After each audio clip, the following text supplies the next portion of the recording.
Posso pedir o que quiser? Evangelho de João. Comentário de Mari Persona. Neste capítulo 14 do Evangelho de João, Jesus promete: "E tudo quanto pedirdes em meu nome, eu o farei, para que o Pai seja glorificado no Filho. Se pedirdes alguma coisa em meu nome, eu o farei." Depois de ler esta passagem, você irá pensar que o cristão pode até pedir o carro do ano, e Deus lhe dará. Não é bem assim. Deus responde a todas as orações feitas em nome de Jesus. Mas, para muitas delas, a resposta de Deus é não. Orar em nome de Jesus não é usar o seu nome como se fosse uma palavra mágica que abre portas, como aquele abracadabra de Aladim, ou o Shazam do Capitão Marvel, ou quem sabe o Eu Tenho a Força do He-Man. Pedir algo em nome de Jesus é pedir com a autoridade que ele concedeu aos que creem nele. Quando você dá uma procuração a alguém, está capacitando, dando autoridade a essa pessoa a fazer determinadas coisas em seu nome. Mas uma procuração estabelece limites, e os limites são sempre aqueles determinados pela vontade de quem deu a procuração. A pessoa que tem a procuração não pode simplesmente sair por aí fazendo o que bem entender no nome do outro.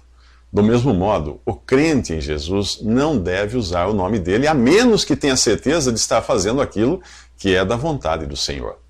Em João 15:16, explica que a oração eficaz, vai sempre depender de uma comunhão eficaz. Ali Jesus diz: "Se vós estiverdes em mim, e as minhas palavras estiverem em vós, pedireis tudo o que quiserdes e vos será feito." A chave para esse tudo o que quiserdes está em 1 João, capítulo 5, versículo 14. Veja só. "E esta é a confiança que temos nele, que se pedirmos alguma coisa segundo a sua vontade, ele nos ouve." Percebeu a ordem das coisas? Primeiro falava no outro versículo que devemos estar em Cristo e a sua palavra está em nós. Segundo, em 1 João fala que precisamos pedir de acordo com a sua vontade. Você pode amar muito seu filho, mas não dará a ele tudo o que ele pedir, porque a criança nem sabe o que quer. Porém, um filho que tem uma comunhão íntima com seu pai, que conhece os seus pensamentos, que observa o seu modo de agir, as coisas que seu pai gosta ou não, ele saberá pedir aquilo que é segundo a vontade de seu pai. Mas como nós podemos conhecer a vontade de Deus? Vivendo tão próximo dele que Deus terá prazer em mostrá-la para nós. Além disso, andando na proximidade de Deus, você não perderá uma palavra sequer das coisas que ele quiser falar a você. Se nós estivermos no Senhor, isto é, tivermos comunhão com ele, e a sua palavra estiver em nós, isto é, tivermos familiaridade com a sua palavra ao ponto dela impregnar os nossos pensamentos, então sim nós saberemos pedir aquilo que ele também deseja nos dar. Então, literalmente tudo o que pedirmos nos será feito. É assim. Nos próximos 3 minutos, saiba se você tem o comprovante da sua salvação eterna. Você deve estar lembrado de que neste capítulo Jesus ficou apenas com seus discípulos após a saída de Judas da sala. Portanto, as coisas que ele diz aqui são reservadas àqueles que verdadeiramente creem em Jesus. Elas não farão sentido para você se ainda não se converteu a Cristo. Jesus diz: "Se me amais, guardai os meus mandamentos, e eu rogarei ao Pai, e ele vos dará outro Consolador, para que fique convosco para sempre, o Espírito de verdade que o mundo não pode receber, porque não o vê nem o conhece. Mas vós o conheceis, porque ele habita convosco e estará em vós." Aqui não falta muito para Jesus ser traído, preso e entregue à morte. Os discípulos ficarão muito tristes, mas o que Jesus pede não é choro nem vela. Ele pede obediência aos seus mandamentos, os quais estão nos evangelhos e também nas epístolas que o Espírito Santo inspirou os seus apóstolos a escreverem. Estas são as suas instruções antes da partida. Ao sair deste mundo, Jesus rogará ao Pai que envie o Espírito Santo para consolar os que creem nele. Repare nestas palavras: "para que fique convosco para sempre." Não há qualquer possibilidade de você receber o Espírito Santo de Deus e depois perdê-lo. É para sempre. Esse Espírito é também o Espírito de verdade, ou seja, ele jamais poderá estar associado ao erro.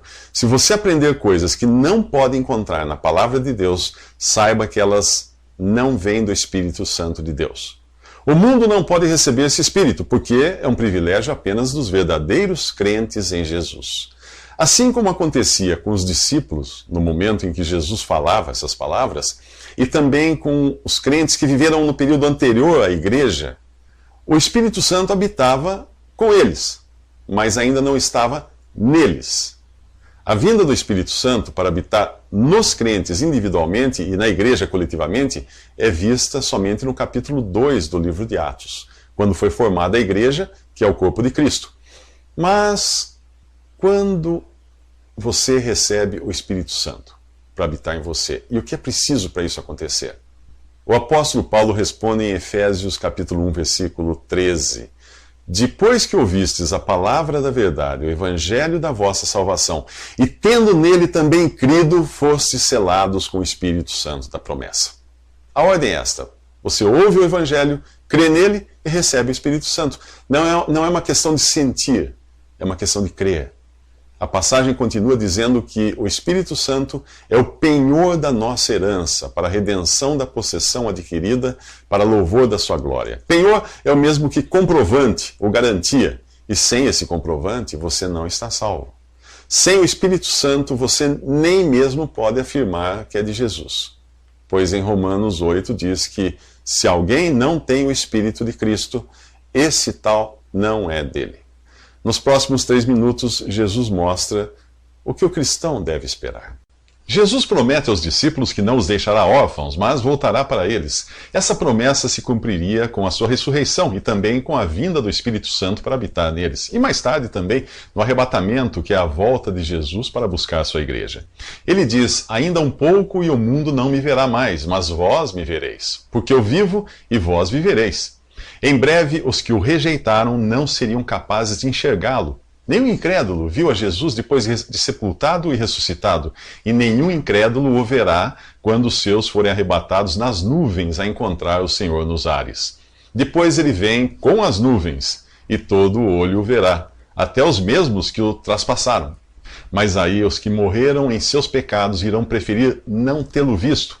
Eles receberão a condenação eterna no lago de fogo, que foi originalmente preparado para o diabo e seus anjos, e não para o homem.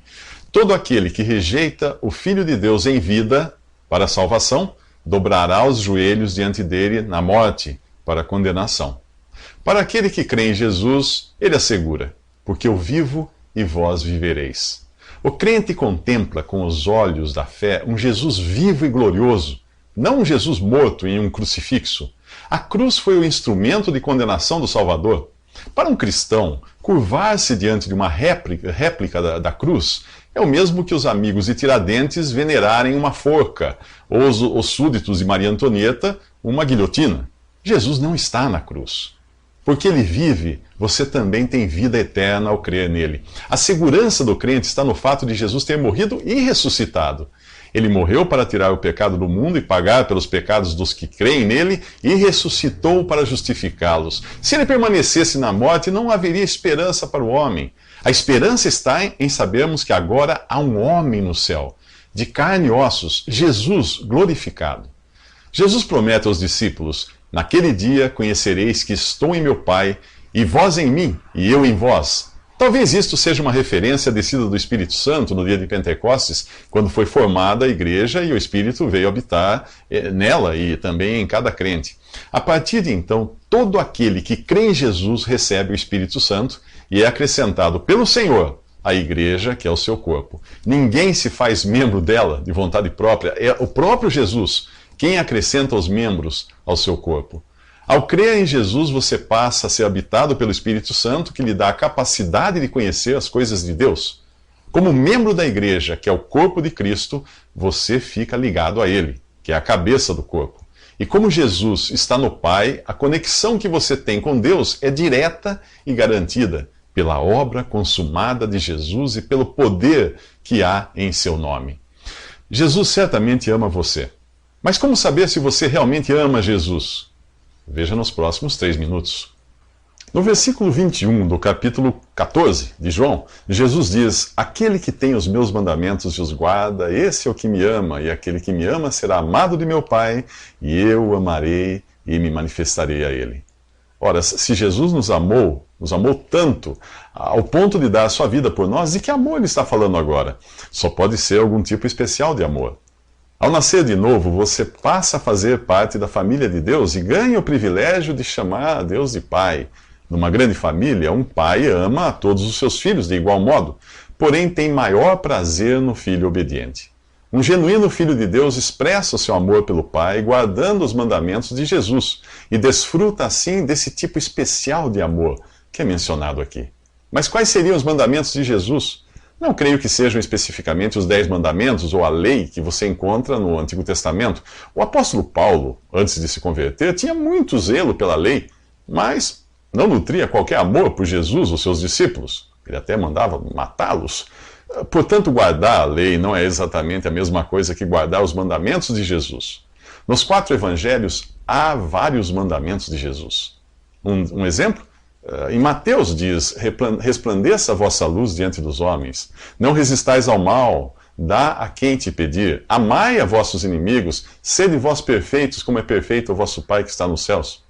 Nas epístolas também há mandamentos de Jesus dados por intermédio dos apóstolos para cada crente individualmente e para a igreja coletivamente. Em Romanos 12 você encontra: não sede conformados com este mundo, alegrai-vos na esperança, sede pacientes na tribulação, perseverai em oração. E quando o assunto são os mandamentos de Jesus para a igreja, o exemplo é o capítulo 14 de 1 Coríntios, que termina com o apóstolo Paulo dizendo: se alguém se considera profeta ou espiritual, reconheça que as coisas que vos escrevo são mandamentos do Senhor. Quando você se converte a Cristo, passa a ter um relacionamento com Ele que não é regido por uma lista de regras, mas por amor, respeito e imitação. Isso mesmo. Ao invés de perguntar o que eu posso e o que eu não posso fazer, sua pergunta deveria ser: como o Senhor Jesus faria?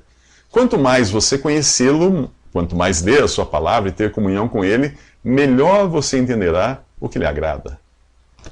É por isso que Paulo exorta os que creem em Cristo a serem imitadores de Deus, como filhos amados, e a andar em amor como também Cristo vos amou, e se entregou a si mesmo por nós em oferta e sacrifício a Deus em aroma suave. E o apóstolo João diz em uma das suas epístolas: aquele que diz estar nele, também deve andar como ele andou.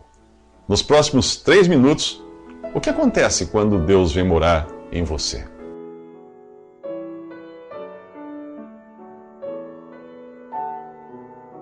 Visite Respondi.com.br.